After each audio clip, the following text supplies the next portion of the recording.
We left off chapter 1, An Indian in the Cupboard, when Omri put the Indian back in the cupboard and he locked it. So what do you think happened when he did that? Talk to your mom or whoever's next to you, or just think about what do you think happened? The second chapter, the door is shut. Omri got dressed in a state of such high excitement that he could scarcely control his fumbling fingers enough to do up buttons and tie up his shoelaces. He thought he was excited yesterday, on his birthday, but there was nothing compared to how he felt now. He was just dying to open that cupboard door and have another look, but the landing outside his bedroom door was like a railway station at this hour in the morning, parents and brothers passing continually, and if he were to close that door for a moment's privacy, somebody would be sure to burst in. He'd nip up after breakfast and have a quick look before when he was supposed to be cleaning his teeth. However, it did not work out that way. There was a stupid row, which means fight, at the breakfast table because Adel took the last of the Rice Krispies, and although there was plenty of cornflakes, not to mention sugar puffs, the other two fairly set upon Adel had made such an awful fuss that their mother lost her temper, and at the end nobody was able to clean their teeth at all. They were all bundled out of the house at the last minute. Omri even forgot to take his swim things with him, although it was Thursday, and it was the day his class went to the pool. He was an excellent swimmer, and he was so annoyed that he remembered halfway to school. Too late to go back. So he turned around and Adel and shouted, "You made me forget my swimming stuff," and he bashed him one. That naturally led to them all being late for school, and furthermore, arriving in a very grubby condition. All this actually pushed the Indian right out of Omri's mind. The minute he set eyes on Patrick, he remembered, and not for one single second for the rest of that day was the Indian out of Omri's thoughts. You may imagine the temptation to tell Patrick what had happened. Several times, Omri very nearly did tell him, and he couldn't help but dropping a number of tantalizing hints. "Your present? It was the best thing I got." Patrick looked at him rather astonishedly. "I thought you got a skateboard." "Oh, yes, but I like yours better." "Better than a skateboard? Are you kidding me?" "Yours turned out to be more exciting." Patrick just stared at him. "Are you being sarcastic?" "No." After that, they had the spelling test, and Omri had only marked 3 right out of 10. Patrick joked, "I bet that plastic Indian could have been better than that." Unwarily, Omri replied, "No, I don't think he can write. English, he can only speak." He stopped himself quickly when Patrick was given a very loud look. "What?" "Oh, nothing." "No, what did you say about him speaking?" Omri wrestled with himself. He wanted to keep his secret. In any case, Patrick wouldn't believe him. Yet the need to talk about it was very strong. "He can speak," he said slowly at last. "Beard," said Patrick, which was their school slang word for, "I don't believe you." Instead of insisting, Omri just sat there and said nothing more, which led Patrick to say, "Why did you say that about him speaking?" "Because he does." "Itchy beard," which means the same, only more so. Omri refused to get involved in any argument. He was somehow scared that if he talked about the Indian, something bad would happen. In fact, as the day went on, he longed more and more to get home. He began to feel certain that the whole incredible happening, well, not that it hadn't happened, but that something would go wrong. All of his thoughts, all of his dreams were centered on this miraculous, endless possibilities opened up by a real, live, miniature Indian of his very own. It would be too terrible if the whole thing turned out to be some sort of a mistake. After school, Patrick wanted him to stay after school on the school grounds to skateboard. For weeks, Omri has longed to do so, but he never had his skateboard till now. So it was quite beyond Patrick's understanding when Omri said, "Oh, I can't. I got to get home straight away." Anyway, I didn't bring it. Why not? Are you crazy? Why do you have to go home anyways? Well, I want to play with my Indian. Patrick's eyes narrowed in disbelief. Can I come? Omri hesitated, but no, it wouldn't do. He must get to know the Indian himself before he even thought of introducing him to anyone else, even Patrick. Besides, the most awful thought had come to Omri during his last lesson, which had made it almost impossible for him to sit still. If the Indian were real, and not just, well, moving plastic as Pinocchio had been moving wood, then he would need food and other things. And Omri had left him shut up in the dark all day with nothing. Perhaps if there were not enough air for him. Oh, in that cupboard, the door fitted very tight. How much air would a very small creature need? What if the Indian, what if he were dead? If he was shut up in there? What if Omri had killed him? At the very best, the Indian must have passed a horrible day in the dark prison. Omri was appalled at the thought of it, and why he had allowed himself to be drawn into that silly row at breakfast, instead of slipping away and making sure the Indian was all right. The mere thought that he might be dead was frightening Omri sick. He ran all the way home, burst through the back door, raced up the stairs without even saying hello to his mother. He shut the door to his bedroom, fell to his knees on his bedside table, and with a hand that shook, he turned the key in the lock and opened the cupboard door. The Indian lay there, on the floor of the cupboard, stiff and stark.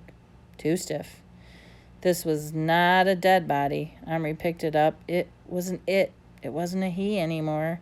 The Indian was made plastic again. Omri knelt there appalled, too appalled to move. He had killed his Indian, or done something awful to him.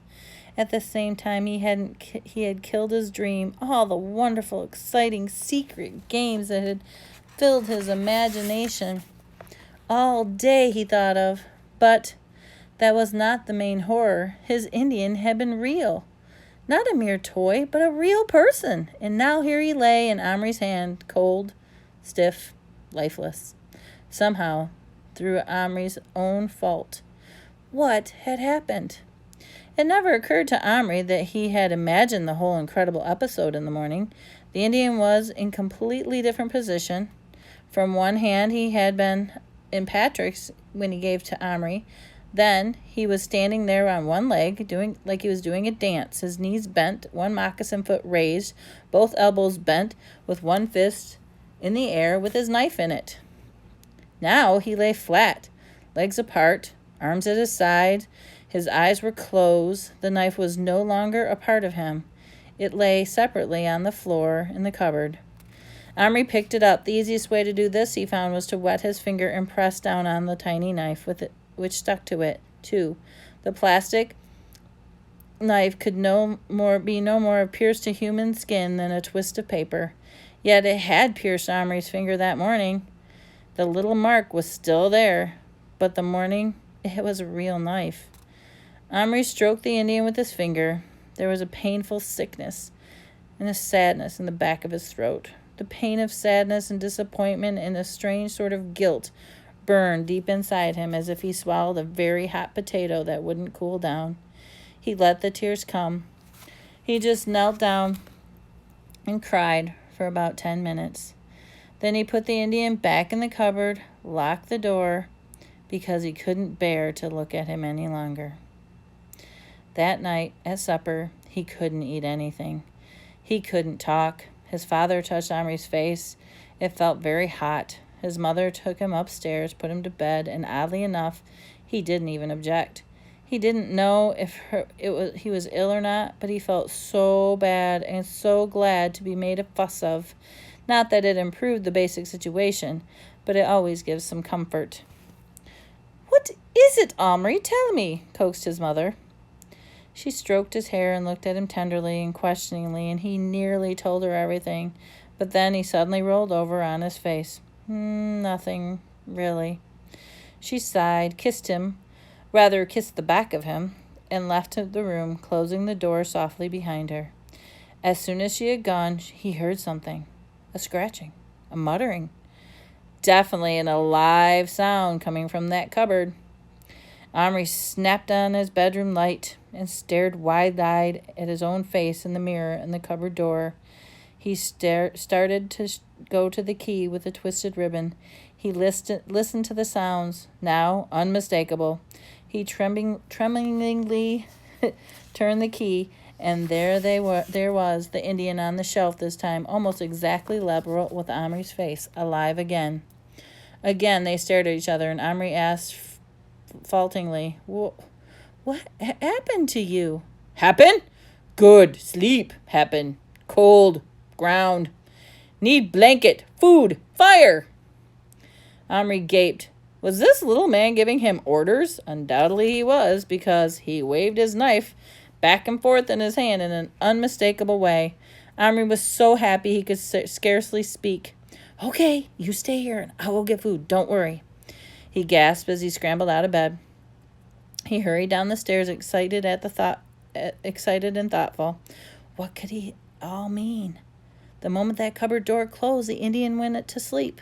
It was puzzling, but it didn't bother worrying about it too much, because his main concern now was to get downstairs without his parents hearing him, to get into the kitchen and find some food that would suit the Indian and bring back without asking any questions. Fortunately, his parents were in the living room watching TV, as they always, so he was able to tiptoe into the kitchen along the dark passage.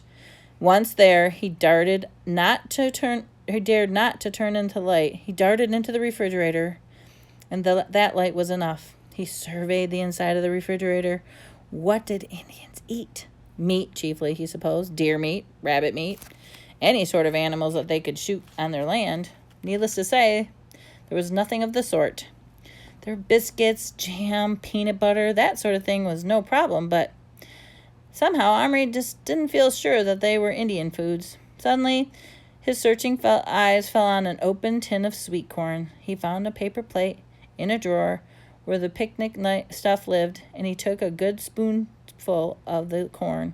Then he broke off a crusty corner of the bread. Then he found some cheese. And what about a drink? He needs a drink. Milk? Surely Indians braves do not drink milk. They usually drank something called firewater in films, which was probably a hot drink, and Omri dared not heat anything. Ordinary non-firewater would have to do, unless, what about some Coke? That was an American drink. Luckily, there was a little bit in the bottle that was left over from his birthday party, so he took that. He did wish there was some cold meat, but there just wasn't any.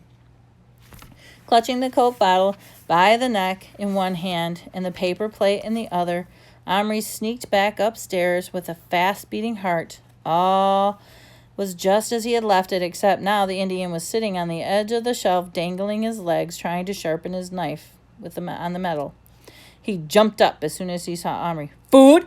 he said eagerly. "Yes, but I don't know if you will like it." "I like. Give. Quick." But Omri wanted to arrange things a little bit. So he took a pair of scissors and cut a very small circle out of the paper plate. On this he put a crumb of bread, another piece of cheese, and one kernel of sweet corn. He handed the offering to the Indian, who backed up, looked at the food with hungry eyes, but trying to watch Omri at the same time. "Not touch. You touch, I use knife," he warned. "All right, I promise not to. Now you can eat." Very cautiously, the Indian sat down, this time cross-legged on the shelf. At first, he tried to eat with his left hand and kept the knife in his right hand ready, but he was too hungry, so he abandoned the effort and put the knife close up to his side. And grabbing the bread in one hand and a little crumb of cheese in the other, he began to tear at them ravenously. When these two apparently familiar foods had taken the edge off his appetite, he turned his attention to the single kernel of corn. "What?" he asked suspiciously. "Corn, like you have," Omri hesitated. "You know, where you come from," he said. It was a shot in the dark, but he didn't know if Indians ate corn. The Indian grunted, turning the corn over in both hands, for it was half as big as his head. He smelled it, and a great grin spread across his face. He nibbled it, The grin grew wider, but then he held it away and looked at it again, and his grin vanished. "Too big," he said. "Like you," he added accusingly. "Eat it. It's the same stuff." The Indian took a bite. He still looked suspiciously, but he ate it, and he ate it, and he ate it, until he couldn't finish it, but eventually he liked it. "Give meat," he said finally. "I'm sorry, I can't find any tonight, but I'll get you some meat tomorrow," he said. After another grunt, Indian said, "Drink." Omri had been waiting for this. From the box that he kept his Action Man things in, he brought up a plastic mug. It was much too big for the Indian, but it was the best he could do. So with extreme care, he poured a tiny, minute amount of Coke from the huge bottle. He handed it to the Indian, who had to use both hands to hold it, and he still almost dropped it. "What?" he barked after smelling it. "Coca-Cola," Omri said enthusiastically, pouring himself some. "Firewater?" "No, it's cold, but I think you'll like it." The Indian sipped, swallowed, gulped again, grinned. "Good?" said Omri. "Good," said the Indian. "Cheers," said Omri, raising his cup as he'd seen his parents do when they were having a drink together. "What cheers?" "I don't know," said Omri, feeling excessively happy. He drank. His Indian eating and drinking. He was real flesh and blood person. It was too marvelous. Omri felt that he might die of delight. "Do you feel better now?" he asked. "I better. You not better," said the Indian. "You still big. You stop eat. You get right size." Omri laughed, and he couldn't stop himself hastily. "It's time to sleep," he said. "Not now. Big light. Sleep when light go." "Well, I can make the light go," said Omri, and he switched the bed lamp off. In the darkness came a thin cry of astonishment. Fear. Omri switched on the light again. The Indian was now gazing at him with some more respect, sort of an awe. "You great spirit?" he asked in a whisper. "No," said Omri, "and this isn't the sun. It's a lamp. Don't you have lamps?" The Indian peered where he was pointing. "That lamp?" he asked unbelievingly. "Much big lamp. Need much oil." "But this isn't an oil lamp. It works with electricity." "Magic?" "No, electricity isn't magic. But speaking of magic, how did you get here?" The Indian looked at him steadily with black eyes. "You not know?" "No, I don't. You were a toy when I put you in the cupboard, and I locked the door, and then I opened it.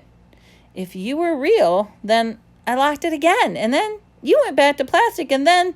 He stopped sharply. Wait, what if he thought, is it possible? In which case, listen, he said excitedly. I want you to come out of there right now, and I'll find something much more comfortable place for you. You said you were cold, and I'll make you a proper teepee. "Teepee?" the Indian shouted. "I live no teepee. I live longhouse." Omri was so eager to test his theory about the cupboard that he was impatient. "Well, you'll have to make do with a teepee tonight," he said hastily as he opened the drawer and took out the biscuit tin full of little plastic people. Somewhere there was a plastic teepee. "Ah, here we go." He pounced on it, a small pinkish cone-shaped object with designs rather badly painted on its plastic sides. "Will this do?" He put it on the shelf beside the Indian, who looked at it with the utmost scorn. "This teepee?" he said, and touched the plastic side, and he made a face. Then he pushed it with both hands and slid it across the shelf. He bent down and peered through the triangular opening. Then he actually spat on the ground, or rather the shelf. "Oh," said Omri, crestfallen. "You mean this is not good enough?" "Not want toy," said the Indian, and turned back his folding arms across his chest with an air of finality.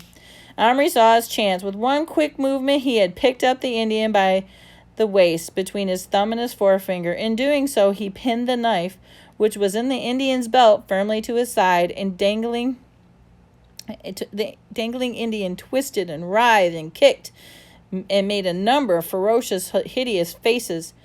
But beyond that, he was helpless, and he eventually knew it. So after a few minutes, he decided he was more dignified to stop struggling. So instead, he just folded his tiny arms across his chest, put his head back, stared with proud defiance right at Omri's face, which was now level with his own. For Omri, the feeling of holding this little creature in his fingers was very strange and wonderful. If he had had any doubts that this Indian was truly alive, the sensation now would have put those to rest. His body was heaving now, and it was heavier, and it was warm, and it was firm and full of life. Through Omri's thumb, the Indian's left side, he could feel his heart beating wildly like a bird's.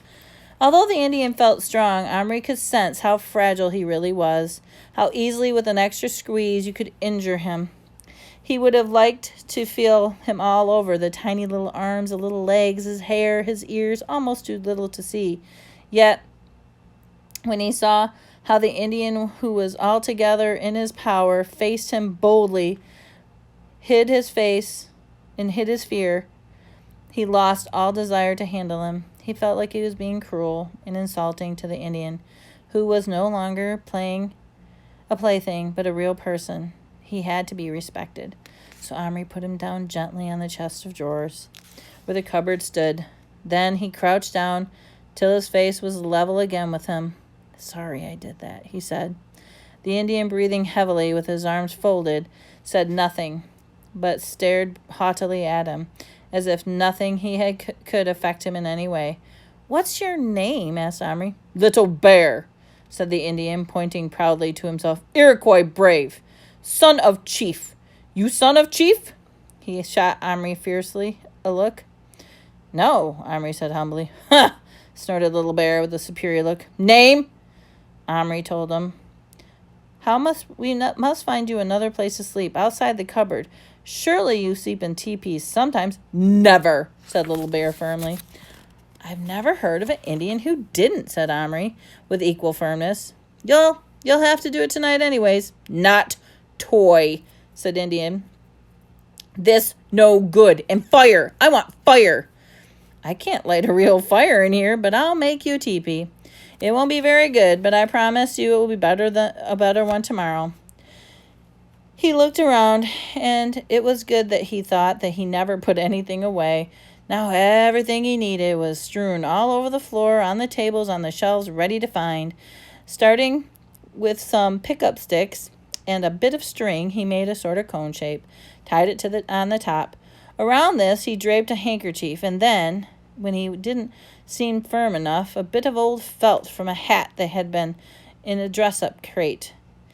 It was fawn-colored, too, fortunately, and it looked like animal hide. In fact, when it was pinned together back with a couple of safety pins, a slit for the entrance, the whole thing looked pretty good, especially with the pole sticking up through the hole on top.